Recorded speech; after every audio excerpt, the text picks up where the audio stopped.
Hello, and welcome to another edition of Finance and Technology Insights with Eric and Brian. I'm Brian Williams of Northshire Consulting. He is Eric Buhrendorf of EVERNET. So what's happening, Eric? What's up, Bri? Episode 30, what are we, episode 36.1? Yeah, something like that. We did a fun episode last week that was where we did a Manning cast / Beavis and Butthead, where we just kind of where we watched, or even Mystery Science Theater type version, although you got the front of our heads, not the back of us, where we simulcast a SEMrush webinar, which was pretty good. Got into it a little bit, but so that was pretty fun. And that is up on our audio channel. I don't think it translated great to YouTube, but the podcast is out there, and it was a lot of fun. And I think it's something we'll probably do again. We talked about maybe doing something with ARK Invest or one of those webinars as we get into end of the year, start of the year. Something with Kathleen Wood could be fun. I mean, not that I don't mind killing an hour. Ooh, let me mute my email. Sorry about that. Killing an hour with you. I have a lot of fun doing this, but it was nice doing something new. Yeah, we talked about we've always talked about doing something, bringing on a guest or something, and the Manning. I'm okay with not calling it the Beavis and Butthead cast, but the Manning cast or whatever the format is called, where we watch something together and then comment on it. I think that was a lot of fun. It's a little unfortunate that we had a little technical difficulties, but little teething problems is par for the course, I think, with this internet stuff. So yeah.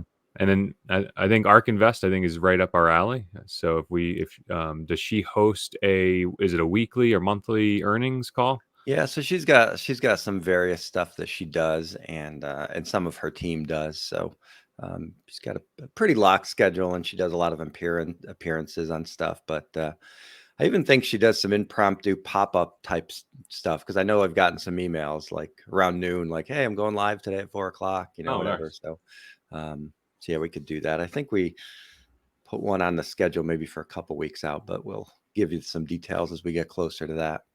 Excellent. So just personal wise, what's going on in your world? So we had sleep that we talked a little bit. Yeah, I know. I was just saying, have you ever had enough sleep and then still felt tired? Like, I'm just, for some reason, like my battery isn't starting the engine this morning, and I've been up for 3 hours or 4 hours. So go figure. Yeah.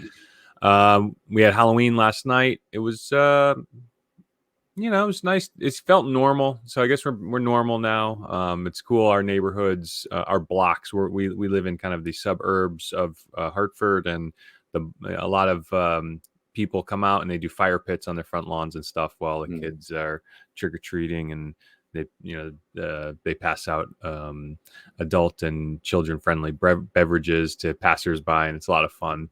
But it's a little hectic, a little disorganized. So it was a little, the kids wanting to cross the streets a lot, and they're slow streets, but it was kind of like, we needed to kind of rein it in. So all in all, it's pretty good. How'd Luke do? Yeah, he did very well. I mean, I should point out here, the weather was very good. It was very good. Sprinkles here and there, but I mean, if you're getting 60 degrees in the evening on Halloween, that's a pretty good deal. So, so that was pretty good. Yeah, so he's 4, so he's sort of in that early wave type of deal. So yeah. We went out just as it was getting dark, and went to my neighbor's house. He did all the walking and everything, so he did a pretty good job with that. Looked good. He was Spider-Man, right? He was, yep. Looking good as a Spider-Man. Yep. So he did. It's funny. He's not really into candy. We're not like a big I mean, we're not going to go out and like buy candy. It's pretty rare that if it's around, we'll eat it, but we're not big on. So it's like he gets it, and he's kind of like,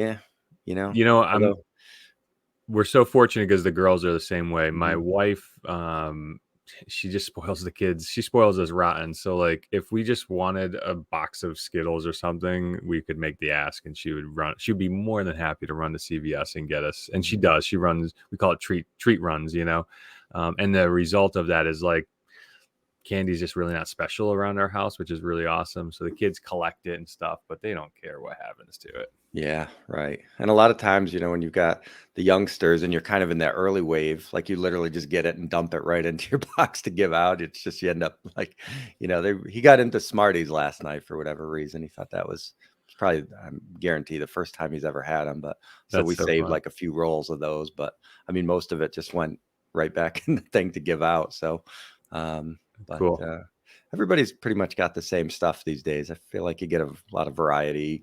People go to Walmart and they get the big variety bags, and it's the Yeah, I same mean, stuff I could floating I around. could pass on all the usual suspects. I mean, Snickers and Three Musketeers and Reese's. Like, it's too much. I've had enough. It's like Leonard Skinner. I've had enough of it in my life. You know what I mean? They're Yeah. like it's classic. It's there, but it's like, just and the Allman Brothers or whatever, classic rock. You know what I mean? Like, it's Hmm. just I've had it. I've had enough of it in my life that so I like the odd candies and the unusual types. Yeah, So we had that a neighbor that did little gift bags of some of the oddball stuff. Yeah, but peanut butter cups, I'm still a sucker for those. I'll do eat you all those. remember do you remember in the 80s it was popular to give away like sweetened popcorn balls? Yes. Yep. That just came back to me for some reason. Like, I just thought Yeah. about it. We don't see them. The kids didn't get them, but as we were I was reading before bed, and it just like hit me. I was like, yeah, I remember they were almost like they looked like big candies because there was a ball with like twisted sides, right? Hmm. And then and I just thought, geez, it doesn't seem like anybody does that anymore. Yeah, I think anything that's kind of suspect or homemade or could easily be unwrapped or whatever, people are avoiding, I guess. Right. True. Yeah, too So easy that's to. good. Successful back to normal Halloween. So tell me what's going on in Northshire Yeah. Consulting. Well, What's I was going just going on? to comment too. I saw a lot of people around our neighborhood, at least online, saying volume was a little bit lighter. I was just not many That kids at the house and people way over purchased candy. And I was that's what curious what was going on. I was going to say that initially, that it did seem kind of a little tepid, or felt a little light. Yeah, I wonder why.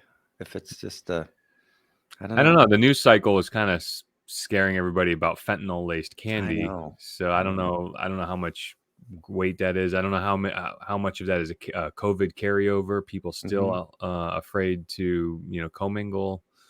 It's hard to say. Gosh, I hope not. Jeez. Yeah. Well, anyway, yes, very successful Halloween all around here. So he's already planning his costume for next year. Yeah. Yeah, the girls do the same thing.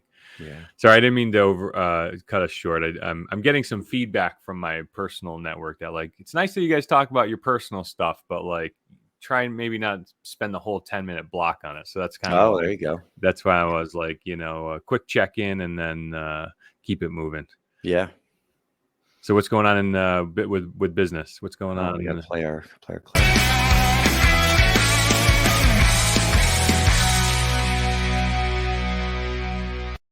Forgot about those. Yeah, what's going on in Northshire? Yeah. So a lot of stuff around. So we passed that second wave of the Connecticut mandate. So businesses with 26 or more employees should have a retirement plan by yesterday. I know a lot of them are missing it. So we're still trying to get that message out. I So think take us it's from the top again. There's a state yeah. mandate that requires what? Yeah, so we go back a little bit. So there's been a few states that have rolled out these mandatory IRA programs. So California and Oregon were two of the first, with Oregon Saves and Cal Savers. I know, really original names. But basically, the whole concept is they need to get people to start saving for retirement. About 40% of the workforce doesn't have access to save through work if they wanted to. And so in Connecticut, that translates to about 600,000 employees. So that's pretty significant. And typically it's the lower income earning jobs and the smaller businesses. So states are coming out with these programs saying you have to have a retirement plan, but also simultaneously coming up with their own state run IRA program. So there's some confusion around that, because to me, there's two separate parts. There's the mandate and then the state program. So trying to the state hasn't done a great job communicating overall, but trying to separate those two. So business Who does owners the will state say program serve? the state program is an IRA program. So that means it's a Roth only. So after tax, and don't want to get too super nerdy on it, but it's basic. So the way they're pitching it is it's free to employers. Here's a retirement plan, but it's obviously the employees who pay all the expenses. So it's an easy, quote, sale for them, because they can just say, hey, this is free. Business owners sign up for it. So it's the business owners that are signing up for it, but it's the employees that are paying for it. Whereas on a 401k plan or some other options, you can kind of split that. And sometimes business owners are okay picking up the expense because it's So not for that expensive. And So for the simple-minded and less talented investor manager like that, so the state program is an investment vehicle, or is it just a savings vehicle? Is it an investment vehicle? It's a retirement vehicle? Is it does all that mean the same thing? Is the state going to be investing the funds? Is it subject to the legislature's budget management challenges? And how does the state program? I just want to separate yeah, the no, two. all really good question. So it's designed to be a retirement program. So I wouldn't think of it as a savings program. It's not something you're going to put money in if you want to buy a house in a year or something like that. So it is a retirement vehicle. It is an individual retirement account, an IRA account. So it does fit all those rules surrounding IRA limits, in terms of how much you can put away and who's eligible. It's like Um, 5K max a year, 6K, Yeah, something like I that. think it's going up to 7,500 for next year. The limits just came out, but so there's limits in dollar amounts, but there's also income limits as well. So if you make too much, you're not allowed to participate in a Roth IRA program.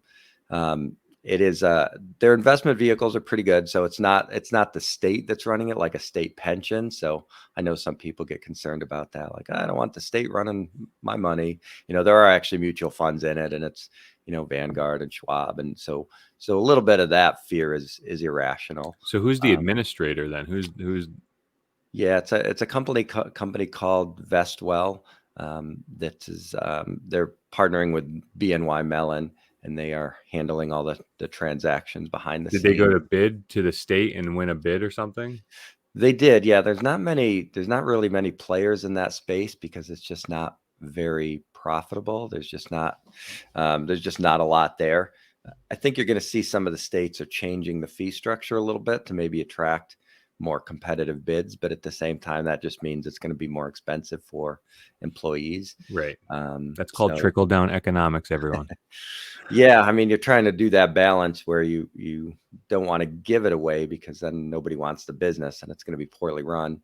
But at the same time, you don't want to hammer the savers and investors who are in this program. So, yeah, so that's pretty much that So that's the state-run program. program Mhm. that businesses can sign up for to provide to their employees. Correct. So then, and the second issue is there's a state mandate that businesses at X amount of employees, there's a tier rollout, I guess, but there's a mandate that says businesses need to provide a retirement vehicle for their employees, right? Right. And the limit that passed yesterday was 26 or more employees. The next wave is for 5 or more employees, and that's for March. So um, already getting some calls on that. You don't want to wait till the last minute, obviously, but if you know you're going to have to start a program by the end of March, it's like just get it up and running for January 1st if you can.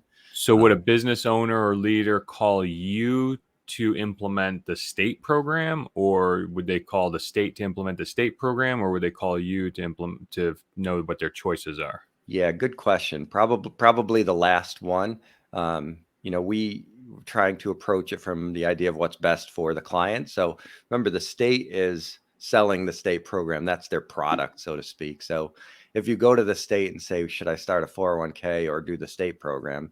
The state is either going to say, well, I don't know, don't ask us, or they're going to say, well, you should start the state program. So the state doesn't have any fiduciary responsibility to act in the best interest of the business. It's just, and not that that's Got uncommon, it. but that's just what they have. So there are situations where somebody would come to me and say, here's what I have, here's my employees, and I'd say, you know what, the state program is the best Oh, solution for you. And okay. yeah, so I mean, if you've So got a really hire the small business, consultant for the information and the support, where your interest, your responsibility is to protect and advise the business, whereas the state, like you said, is not. That's not their charge. correct. Yeah. So obviously I don't make any money on the state plan or do anything like that, but if it's right solution, then it's the right solution. For somebody with maybe a lot of turnover, or a lot of young employees, or a lot of part-timers that don't make a ton of money, the state program's probably a good option. Do you take a consulting fee on that if somebody comes to you and you were to send them to something that you don't take a revenue on? Is there a consulting fee? Or I probably could. I wouldn't, but if somebody puts, we can probably have that discussion in 10 minutes or so. If somebody puts time on my calendar for 10 minutes, I'm going to point them in the right direction, because I don't know, if somebody books time on my calendar, maybe they'll become a client, maybe they won't. So, but is there a value? Do you have a relationship with a business that may employ the state program? Is there still engagement with a resource like you to continue to make sure that all of things surrounding the investments and things like that for the business? yeah, they could certainly do that. I mean, they could sign up for the state program, but say, I don't want to communicate with my employees on it, or could you just come in and give us maybe a one-time consulting thing or something like that? Like a contracted plan administrator? Yeah, we could do that. I mean, there's no mechanism for me to, so if somebody has a 401k account with me, I can log in and obviously see all the participants and help them. There's no mechanism set up like that with the state, which I obviously kind of think was a bit of a mistake. They should have probably looked to partner with advisors, and even maybe set like a cap thing on there where they said, listen, if you're an advisor and you want to help us out and implement these programs, you can charge a consulting fee, maybe max $500 or something like that. And then they might have gotten some advisors who would be willing to partner with them. So I think that's where they kind of missed out a little bit. But yeah, I mean, it's just about getting the information out there and having as many conversations as you can have. Yeah, good. and that's pretty much it. What's going on in marketing? Marketing, well, or a other lot of business marketing. administration?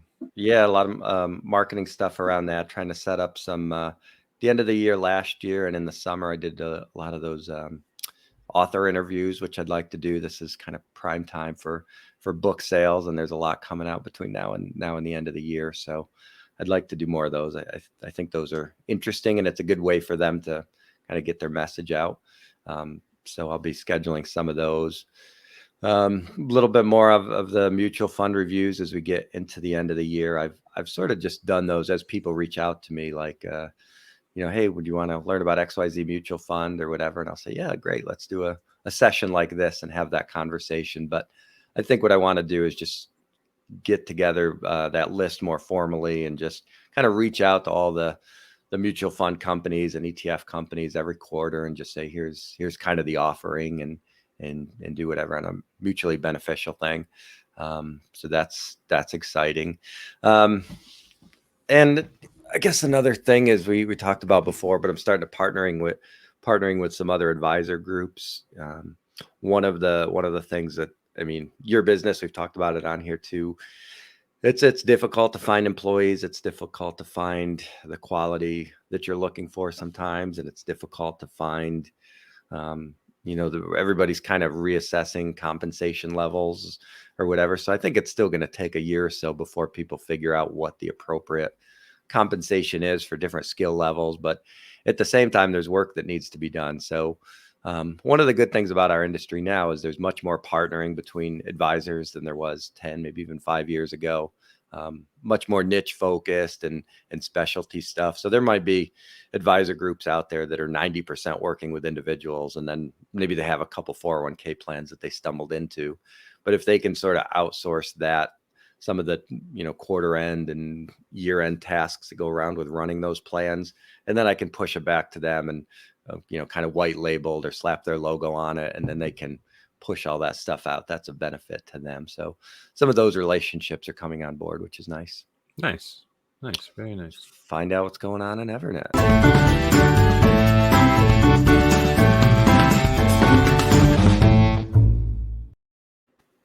Yeah, so a lot of exciting stuff, or semi-exciting stuff. I just did my invoicing for October, and we are up, I'd say about 20% year over year. So that's really exciting. That's directly attributable to actually running a marketing apparatus in the business. How much of that is fee increases versus additional clients? That is 100% new business. Wow, good. 100. So the reason why I know that is because the way that we implement any fee changes, we do our mid-year, we do contract reviews in June and July, and then we set them for January. So we annualize our billing. I hate the word contract because it implies a lock-in, but contract to us just means billing configuration, if you will. So our contracts are annualized from January to December, because it's once you become a client, you usually stay a client for multiple years, if not many years. So just from an analytics standpoint, it's really nice to look at analytics based on kind of the calendar year. So we are having a change in our billing starting January, but it's still not an increase per se. It's just kind of a recalculation, and I don't mean to play with words, but our managed support plan, for example, is $85 a month per user. So if you have a law firm of 10 people and you're on a managed support plan, it's $850 a month, and included with that you get support. And so we used to define support as any single scope of labor that takes less than 3 hours of billable work. Okay. And then anything 3 or more would be project. And then there would be 2 tiers. So your support plan would include support, and then everything outside of that would bill to your project hourly contract. So we are just recalculating that down because we're recalculating that down to an hour. We're defining support as an hour or less, so 1.0 or less. So the project billing won't start until 1.25, because we're really finding that we're giving the farm away by a lot, and it's not really intuitive. Support by definition is a short-term engagement or support engagement. Does that make sense? Sure. So, if you call, you have a pop-up, or you need us to vet a security, an email, or any support issue should be taken care of in an hour or less. If it's over an hour, it really has become a project, whether we plan for it or not. So by doing that, I think we've staved off any fee increases. So that's exciting. But our growth is purely through marketing, and I would say specifically digital marketing and specifically content marketing. So our YouTube channel, we're starting to put content out. It's still coming out a little slower than I would like, but it is coming out. We're starting to lean into our legal vertical. It's not to any harm to our other vertical markets that we support, the healthcare industry and the other associated industries. But we're just, from a marketing standpoint, we're leaning into one vertical until we kind of maximize that, or become extremely proficient in that, and then we'll replicate that model in all of the other verticals. And the really exciting thing is there's so much fruit on the tree. There's just so much fruit on the tree. When I was a younger business person, it felt like kept missing the boat. It's like getting into crypto, you know what I mean? Or getting into investing, you know what I mean? Or whatever. You have that, to lay people have this feeling where they're like, I missed the .com bubble, or I missed some investment bubble, and it's too late for me, but that's really not true. I mean, it's really as soon as you're ready to play a hand, it can work out. I read an interesting stat last week that for every $1 you spend on, is it email marketing or digital marketing? For every $1 you spend on digital marketing or email marketing, you can earn $42 back. Wow. And for us, that couldn't be more true. I mean, we send out an outbound email campaign, and we're getting a new client, or at least one deal, but usually many deals from existing clients, or something like that. Fortunately, we're not selling ketchup popsicles. So like we're on this really big march right now to get everybody to sign up for a security awareness training platform as a service, and we view it as important as antivirus. Like if you everybody now is well trained that, just as a de facto thing or default thing. You have a computer, it should have antivirus, right? I mean, security awareness training, we view this as it's the same level of importance. Like if you do not have a mechanism to continually and manage and in a structured way, continually educate you, and this is for everybody. This is for children. This is for home users. This is for the solopreneur. This is for 3-person small businesses, 100 or 1,000 or 10,000 seat enterprises. You need an apparatus to provide continual training.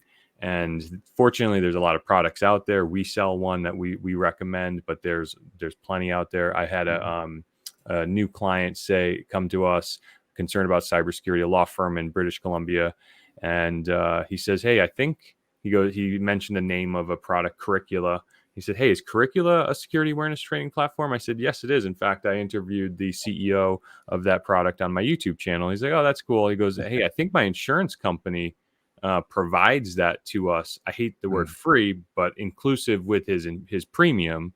Sure. And I said, "Yeah, great. So you don't have to buy ours. We're vendor agnostic. The stuff that we sell to our clients is only for the convenience of our clients. It's not Correct. A major, selling products and services, not a major revenue center for us. Of course, we get paid for the burden of doing that." But I said, absolutely. I said, let's get you signed up for Curricula. Let's leverage that resource. And that's what the core of our business model is. We manage those systems and we monitor those systems for our clients. And he was thrilled that he was kind of in line for that. Mm-hmm. And that security training, you find most businesses now want to include that in their onboarding process. So before you even log into anything, you want to have that training. Well, that's what that's the messaging we're trying to get out, right? Mm-hmm. We're trying to say, like, this is it's so fundamental in your business. I had a meeting with a client of mine. Excuse me. I had a meeting with a client. I had to turn the space heater off. I had a meeting with a client of mine who has been a client of mine for the last 15 years. He's a former. He runs a very high productive, high volume law firm, estate planning law firm, and he's a former Marine. I think he's general or colonel. And he used to work in the Pentagon in like the 70s and 80s, right? So the guy's like, he's just like hardcore, right? And he for years has given me a blank check to make sure that he has the maximum security and and everything. And I've never taken advantage of that, but like I had a meeting with him yesterday, and I was like, listen, security training is now the thing. And it still took time. It takes time for even a guy like that who is a captivated audience, who's waiting to get hear what he needs. I still kind of had to make the case for it because it's a new model, it's a new paradigm, it's a new concept to say, like, wait, you're gonna and so I had to explain to him, like, training is in the form of everybody in the organization gets a weekly email. It's a video file. It's a 4 to 6 minute video file that's produced by the training platform that talks on some security theme or concept or something, right? And then under that video is a 4-question assessment, and all that basically does, like, did you show up?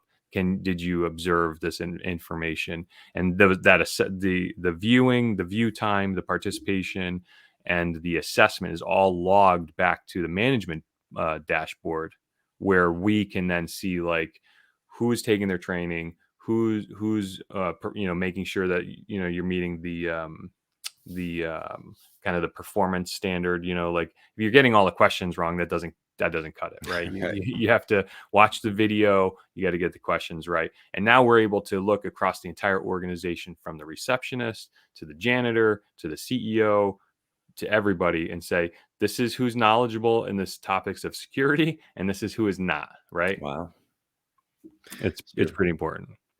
Yeah. So you're reporting back the test scores, and is it one of those things? I remember back in the day, we used to have to do these trainings and everybody would skip forward in the video, or I imagine that's on lockdown now, where it doesn't let you do some platforms do have stricter standards in that specific thing.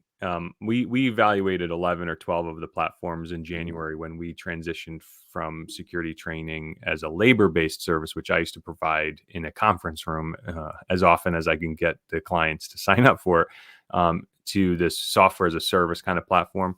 And in evaluating the platforms, yeah, it was obvious that some platforms didn't measure that. The actual view time didn't let you skip ahead. Some of them do. But let's face it, like if you can skip ahead, and if I took a security assessment on email security, like I wouldn't need, it would be a waste of my time to sit through a 10-minute video or a 5-minute video, because it's, verify sender, mouse over links, don't click links. The typical, there's an acronym for triaging email. I forgot what it is right now, so yeah, I mean, if you can get through the training, then you should be able to do that. But and some of the platforms have like gamification to it, so like you can see how your peer colleagues are scoring and things like that. And some of them don't have that. And they all have a management dashboard for the administrator to see, right? So somebody has to observe this, and then the remediation is if the CEO isn't taking the training, you just do, the CYA of whatever the organization does for their risk tolerance, and you say, like, we need you to participate in this training. This is why this is important. Or what's coming down the pike is all the way from the top down: governments, trade associations, and insurance providers, the business and your clients. They're all of those bodies from the top down, all of those stakeholders from the top down are starting to require and expect this. Like, clicking on an email attachment and release. We had a new client come to us a couple weeks ago that I told you about. He came. He was like in a panic. He just released over $300,000 to a hacker. I don't know. Did I tell you about that? You did, yeah. And security training is the only mechanism that can protect you from that. Knowledge is the only thing that can protect you from that. So we're really beating that drum hard. No, that's really good. Yeah, you hear about those horror stories all the time, unfortunately. Yes, I do. There was something else I was going to ask you, but no, that sounds like a good service. And a lot of, as you said, a lot of the insurance providers are either paying for it or asking for documentation. Or I think of it like, car insurance with the defensive driving. It's like, yeah, maybe it's not mandatory, but you'll get, a few bucks off if you take this course, something like that. Yeah, but look what the health insurance providers do, right? They pay for various care items because the net effect is cheaper for them if you go get your 6-month dental cleaning, or if you go get your annual checkup, or you're buying your every other year checkup, and they have a formula, the maintenance schedule, right? Same thing. Like, if you follow this maintenance schedule, you will maximize your use or life in this case of healthcare, and maximize maximize your losses in the inverse, right? So you'll minimize your losses. So yeah, I totally see why insurance companies that are providing cybersecurity policies, why they would just say, inclusive in your policy, here is a security awareness training platform, and you have to participate in it. There may be clauses, and I'm starting to hear anecdotally that there are clauses in these insurance program policies that require the company to attest that they are using the platform. So it's getting real. So yeah, you may be at the point where an insurance company reaches out to you and said, "Hey, did this company do their training? Did all their employees do their training?" Yeah, one of the things that we're asked to do from our clients often is attestations from insurance carriers. We do that a lot. We do that all the time. In fact, I had a client, I think 2 days ago, ask if we could fill out an insurance respondent form like that. So that's that. On the other front, I have a meeting this afternoon with a selection committee member from Forbes Councils. Have you ever heard of Forbes Councils? I have. Yep. So I applied to be a Forbes Council member. So I meet the criteria. So hopefully, my application will be accepted, and then that might give me the opportunity to guest blog on Forbes. That's pretty cool. Yeah, that's really neat. Yeah, I thought that would be neat. And And then they reached out to you based on your content and stuff? yeah, I got a meeting with a prospective client yesterday or two. It was yesterday, the day before. No, it was yesterday because today's Tuesday. So it was yesterday. Really fascinating. This a law firm that specializes. They have real estate law firms that specialize in the sale transaction of real estate, and typically that means like buildings, or land. But this law firm that reached out to us to talk about their cybersecurity deals in international jet transactions. So, like, Wow. when a jet is bought or sold Sure. internationally and things, so there's a law firm that deals with that. So, of course, part of my process of you know, being prepared to meet a new prospective client is I do my research as to who the client is, right? What's their Mhm. business model, who they are, what their background.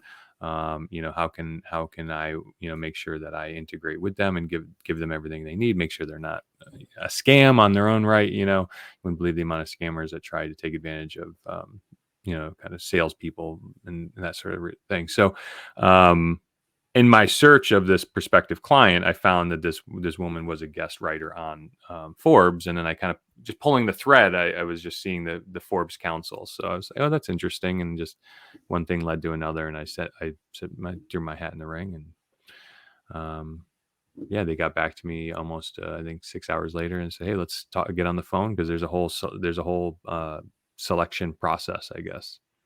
Wow. All Yeah. right. That's pretty cool. News-wise, is there anything special you want to talk about there, or you just want to get into it? Yeah, the news. Do you want to do?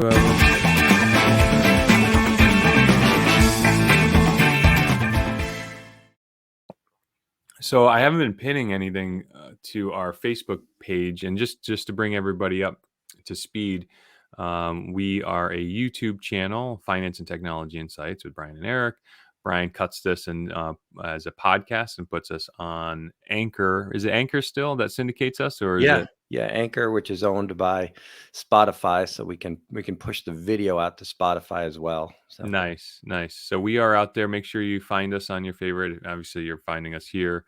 So yeah, and we do have a Facebook group on facebook.com/finance and technology insights. That's cool. So we usually pin news articles there. I am guilty of not doing that the past couple weeks. I feel like the news cycle has been relatively slow. Before we even get to the whole Elon and Twitter thing, just mhm. as an aside, one thing that I've been really excited about, and that will impact our show, is social media networks have kind of they didn't invent the term handle, but they've adopted the term handle, right? So on every social network, or most of them, your profile gets what's called a handle, and that is usually it's usually, how do you describe the handle? It's the at symbol followed by your name, your profile Yeah, username, yeah. short name, username. Mhm. It's usually the social media network / your handle, and often is the case. Um, so YouTube did not have handles. Mhm. They had channel titles or channel names. I don't know what they were called, but on YouTube, you could not have a custom channel identifier in a real short name version until you had 1,000 subscribers. Yeah, I think that was the number. Yeah. 1,000 subscribers. So for us, for example, this is a fledgling baby show. We don't have many subscribers. You and I are putting this out. It's kind of a labor of love. So trying to identify or describe how to go to our YouTube channel has been, follow the link or what have you. Of course, they might be watching this on YouTube, but if they're not. So anyways, long story short, YouTube over the past month has finally rolled out handles for YouTube channels. I just got my invitation. It was invitation. It was like a slow rollout.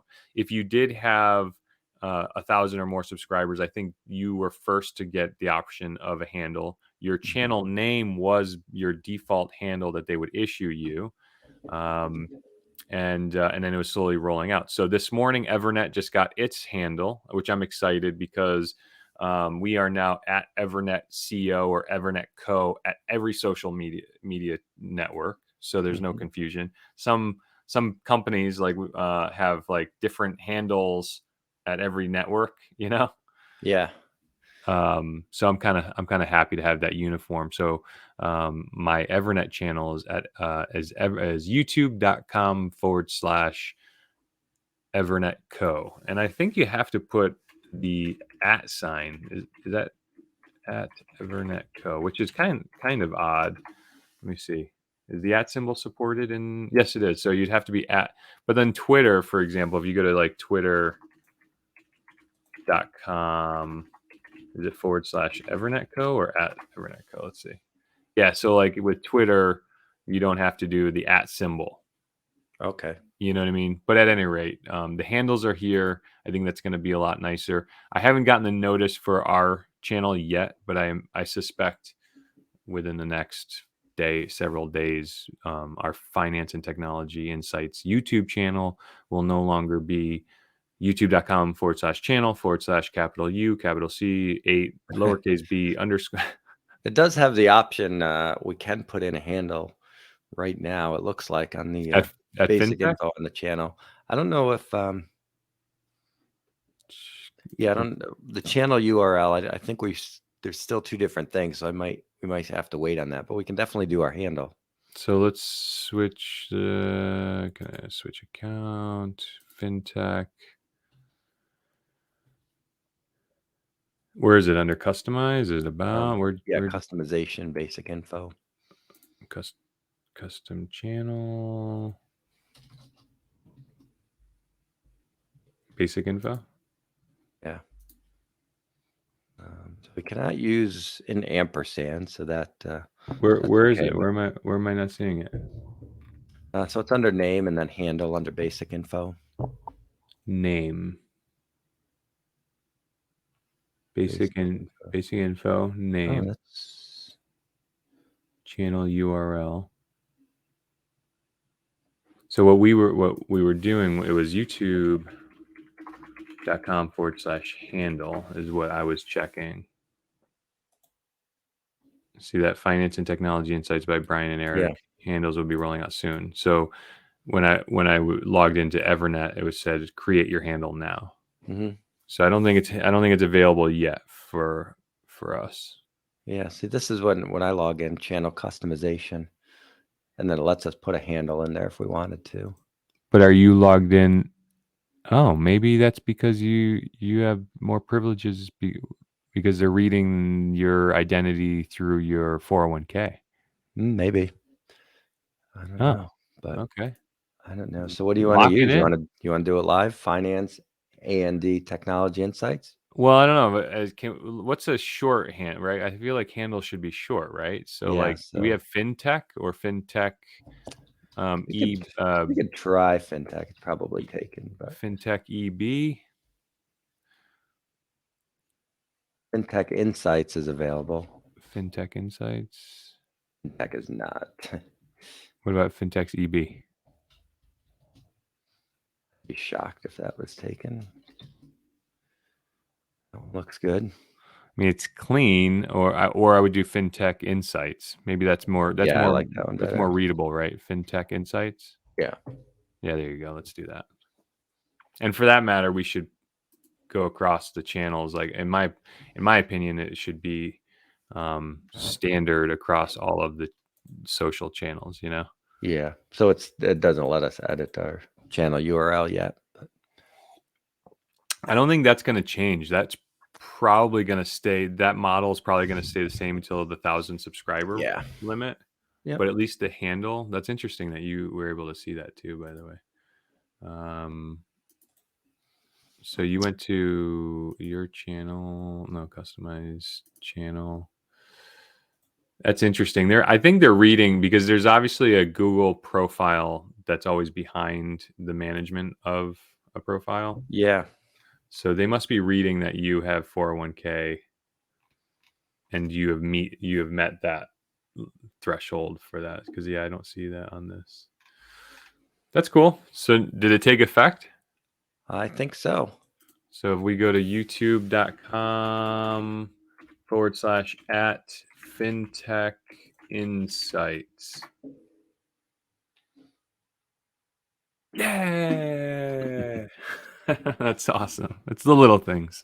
There you go. Yeah, that was a little bit of branding. That's cool. Very cool. So secure your YouTube handle if you haven't already, everybody. That's available to all YouTubers Yeah. as it rolls out. Since we're kind of on that topic, what are your thoughts on the security behind Google Docs and the idea of sending it to somebody's Google profile? And I ask because we talked a little bit during the week where there's an advisor who had this interesting concept of basically making these customized websites for folks, and his security measure was he only allows access to somebody's certain Google profile, which I wasn't 100% comfortable with, but I was just curious your thoughts on that. So basically, he's creating these websites, sending it to a person, saying you must log in with your Google account to access this. Oh, I see. Mhm. Yeah, that's interesting. So most normal people don't realize what an identity provider is. Mhm. But Google is one of the internet's leading identity providers. Mhm. So that means Google, Facebook, I think Twitter in some context. Apple's got an identity provider, Office 365 by Microsoft. Mhm. These are identity providers, and what it does is it's a back end relationship to other third party program sites that don't necessarily want to manage their own identity database. For a couple reasons, although most of them have to anyways by default just to launch the platform. So I rarely see any sort of app or website that doesn't have their own, like create an account with them.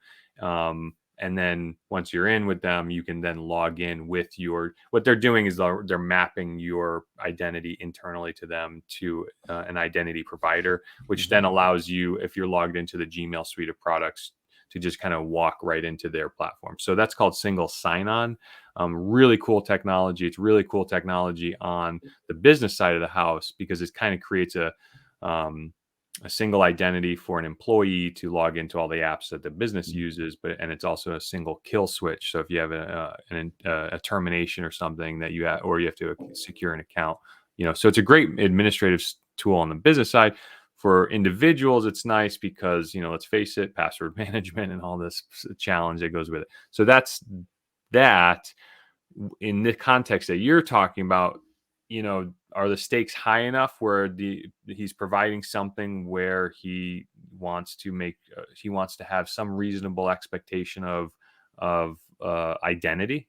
Is identity important enough? And in that context, I say, okay, fine. He's providing a platform to a customer, right? Or is a customer, Yep. and he Yep. wants to validate their identity. So it's kind of odd that he would say like you have to use a Gmail identity, but it's not unheard of that a platform does kind of dictate the third party identity providers that they support. Very, like you go to an obscure website and they may not support Twitter as an identity provider, even though Twitter is an identity provider, but like that's the one like I rarely see as like a leading, it's usually Google, Microsoft, or Apple or Facebook. Does that make sense? Yeah, absolutely. You can always create a second new identity with Google and say, okay, here's the identity that I will use on your platform. Yeah, no, that's interesting. Yeah, because I think what he built was something on Google Sheets. So obviously, Google is going to be the default login and all that kind of stuff. But and like he said, most of he wasn't posting their social security number, account numbers. It was just kind of like, here's your retirement projections, which again you want to keep secure. But if somebody hacks it, I mean, how far are they really going to get with that? It's not that big of a deal, but still. Yeah, I mean, we hire a number of subcontractors, copywriters, that sort of thing. That's one of the things that we've been really growing our business on. And when we invite a subcontractor in to do some work for us, we invite them into our Microsoft Teams, they call it Microsoft 365 Teams, and you actually have to create, when we send you an invite, you have to create a password on our Microsoft tenant, it's called. And you then, even if you have a Teams account or if you have a 365 account or whatever, like you still have to like log into our resources with the credential, with our identity provider. It has alienated us from some people before, mostly because the technological task was a bar too high. You know what I mean? It's not intuitive. It's confusing. It's like, well, I have Teams Personal, and Microsoft's implementation of that is really not intuitive. Okay. But identity management, and it's kind of the way the internet works. It's like you have an identity, you have a platform you're signing into, and the platform has one or more identity providers that it partners with or whatever. So it's, I know I'm of the older school like you, that I remember when that was kind of like sacred. Like you don't force my hand in sharing a personal identity that I don't want to do. So I'm sensitive to that. All right. So I was obviously the tech stuff that's dominated the last week or so was Elon walking into Twitter with his sink in his hand, which I showed to my wife's always a good gauge for this kind of stuff because she's not super into it, but she knows what's going on. So when I can just pull up a video of him walking into Twitter carrying a sink, she's like, that guy looks insane. Like, why would anybody? But obviously he's a little bit different. And one of the things that came up was potentially bringing back Vine. What are your thoughts on that? I remember Vine. I mean, I was slow to these new platforms, Vine, Snapchat, Tumblr. I was slow to those. I'm always slow to a social network.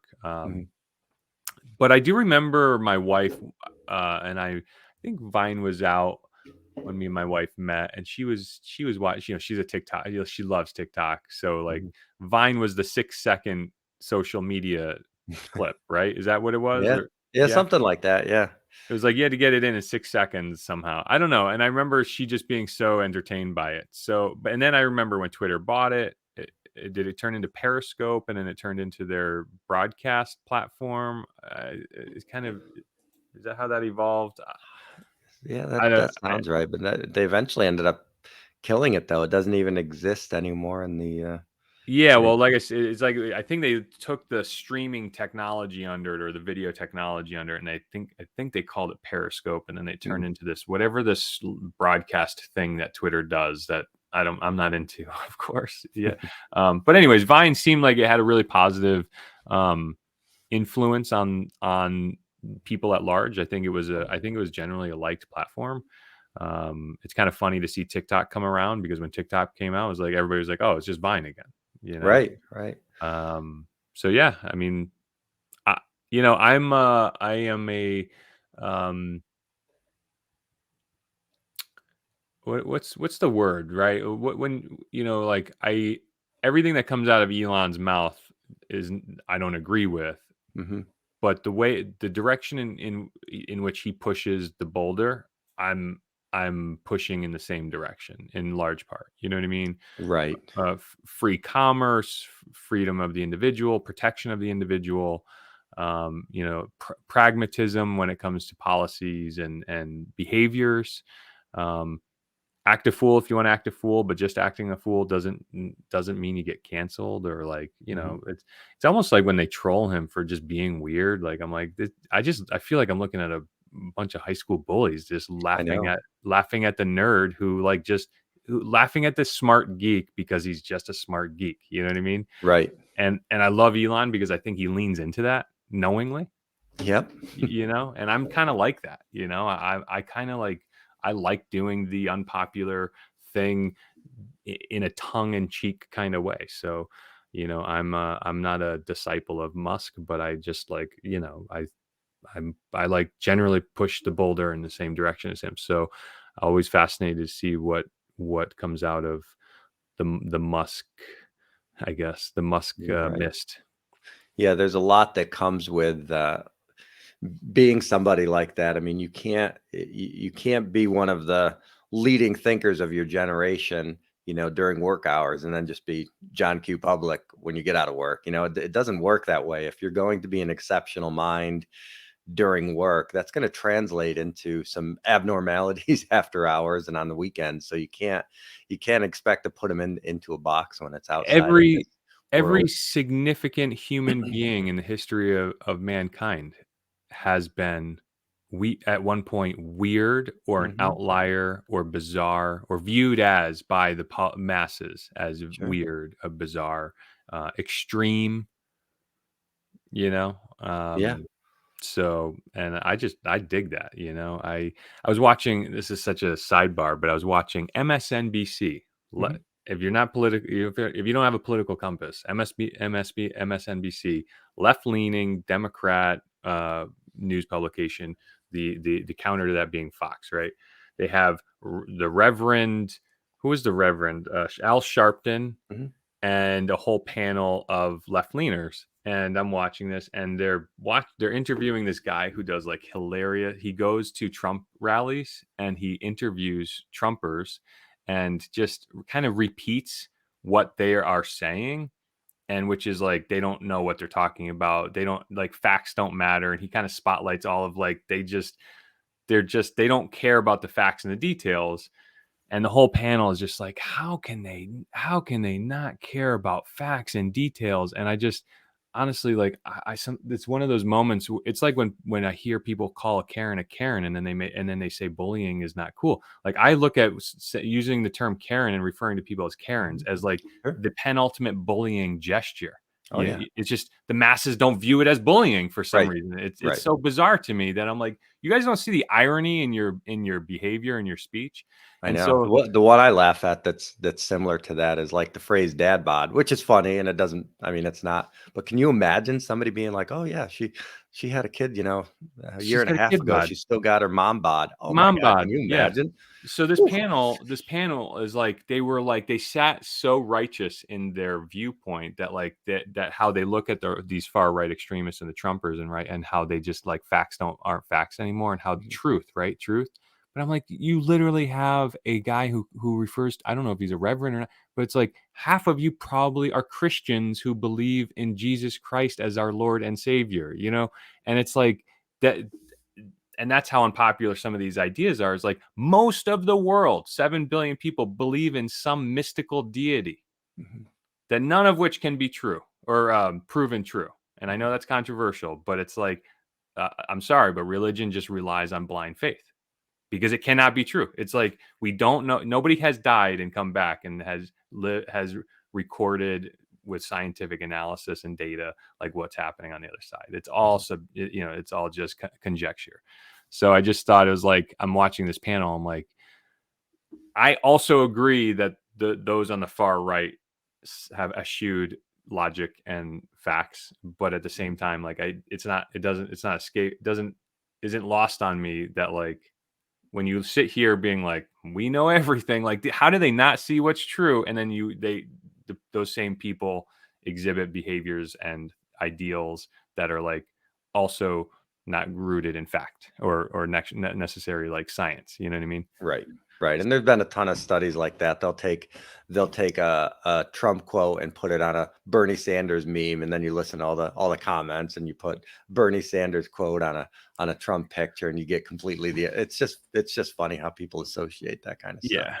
Yeah. So Um, I sit very comfortably right in my center aisle seat, and I try to, like, not get hit by, like, the cans and the mhm. cabbage that are the beer cans and the cabbage that are flying over our heads. You know what I mean? Right. And that's where most of the country is, but it's the loudest that are on the extremes, right? Oof. Yeah. Being in the middle doesn't get ratings. I gotta say, I can't believe we got an hour out of this. This is so fun. Yeah, I know. I just looked down 59 minutes. Well, I am Brian Williams from Northshire Consulting, which is a independent investment advisory firm in Connecticut, working with small businesses and families. Handles, talking a lot about handles today. So I use the handle 401k and beyond. So I use that across different platforms. And Eric will take us out. Excellent. Are you at 401k and beyond uniformly across them all? I believe so. Yes. Excellent. Excellent. All right. 38 seconds. I'm Eric Buhrendorf, CEO and Senior Consultant of EVERNET Consulting. We're a national IT support and consulting company. You can schedule time with me directly by scheduling a discovery call. Go to evernetco.com and schedule a discovery call with me. I'll be happy to talk about your IT needs. We are at EVERNET CEO on every social platform. Have a great day. Bye.